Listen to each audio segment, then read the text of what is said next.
യേശുക്രിസ്തു ദൈവമാണോ? The answer is yes. Jesus is the only God. നമുക്ക് വചനത്തിന്റെ അടിസ്ഥാനത്തിൽ പരിശോധിക്കാം. യോഹന്നാൻ 1:1. ആദിയിൽ വചനമുണ്ടായിരുന്നു, വചനം ദൈവത്തോടു കൂടിയായിരുന്നു, വചനം ദൈവമായിരുന്നു. യോഹന്നാൻ 1:14. വചനം മാംസമായി നമ്മുടെ ഇടയിൽ വസിച്ചു. യോഹന്നാൻ 1:18. ദൈവത്തെ ആരും ഒരിക്കലും കണ്ടിട്ടില്ല, പിതാവുമായി ഗാഠബന്ധം പുലർത്തുന്ന ദൈവം തന്നെയായ നോട്ട് ദ പോയിന്റ് ദൈവം തന്നെയായ ഏകജാതനാണ് അവിടുത്തെ വെളിപ്പെടുത്തിയത്. ഇവിടെ നമുക്ക് ആദിയിൽ ഉണ്ടായിരുന്നവനും ദൈവത്തോടു കൂടിയായിരുന്നവനും വചനമായി അവതരിച്ചനും ദൈവം തന്നെയുമായ യേശുക്രിസ്തുവിനെ കാണാനായിട്ട് സാധിക്കും. വിശുദ്ധ ഗ്രന്ഥം പരിശോധിക്കുമ്പോൾ പാപമോചനം നൽകാൻ ദൈവത്തിന് മാത്രം അധികാരമുണ്ടായിരിക്കെ യേശുക്രിസ്തു പലയിടങ്ങളിലായി ജനങ്ങൾക്ക് പാപമോചനം നൽകുന്നതായി നമുക്ക് കാണാനായിട്ട് സാധിക്കും.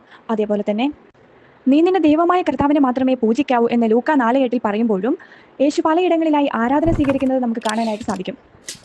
യോഹന്നാൻ 8:58 അബ്രഹാത്തിന് മുമ്പേ ഞാനുണ്ട് എന്ന് യേശു പറയുമ്പോൾ അത് യോഹന്നാൻ 1:1 ആദിയിൽ ദൈവത്തോടു കൂടെയായിരുന്നു എന്ന് പറഞ്ഞ വചനത്തെ സ്ഥിരീകരിക്കുന്നതാണ്.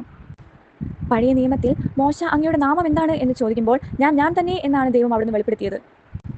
പുതിയ നിയമത്തിലോട്ട് വരുമ്പോൾ ഞാൻ തന്നെ എന്ന് വിശ്വസിക്കുന്നില്ലെങ്കിൽ നിങ്ങൾ നിങ്ങളുടെ പാപങ്ങളിൽ മരിക്കും എന്ന് യേശു വെളിപ്പെടുത്തുന്നു. എന്നെ കാണുന്നവൻ എൻ്റെ പിതാവിനെ കാണുന്നു എന്ന് യോഹന്നാൻ 14:9 ഞാനും പിതാവും ഒന്നാണ് എന്ന് യോഹന്നാൻ 10:30 അവിടുന്ന് വെളിപ്പെടുത്തുന്നു. Jesus is the only way Yohannan 14:6.